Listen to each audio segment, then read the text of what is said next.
Prieš milijonus metų mūsų planeta buvo jauna ir jos vaizdas tik formavosi. Kontinentai jungėsi ir skilo. Ledynų kepurės traukėsi atgal, palikdamos po savęs visiškai naujus reljefo tipus.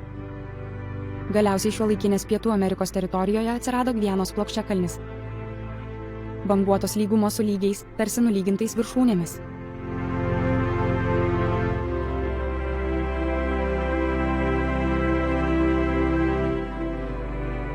Kai upė pasiekia tokio kalno kraštą, platus ir galingas vandens srautas krenta žemyn nuo stataus skardžio. Būtent taip Venesueloje ir gimė garsusis Angel krioklys. Krisdamas iš 800 metrų aukščio ir dar nepasiekę žemės paviršiaus, vanduo įsisklaido į smulkiausias daleles ir virsta tirštu rūku, kurį galima pamatyti iš kelių kilometrų atstumo. Būdamas 979 metrų aukščio, Angel yra aukščiausias krioklys pasaulyje.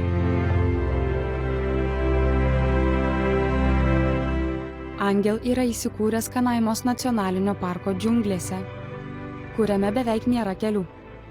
Šiandien jūs turite galimybę ne tik pasigrožėti aukščiausio pasaulio krioklio vaizdu, bet ir pažvelgti, kaip šis nuostabus gamtos paminklas atrodė prieš milijonus metų, kai čia dar nebuvo įžengęs nei vienas žmogus, o vaizdingus kraštovaizdžius stebėjo tik priešistoriniai gyvūnai ir paukščiai, tokie kaip pterodaktiliai.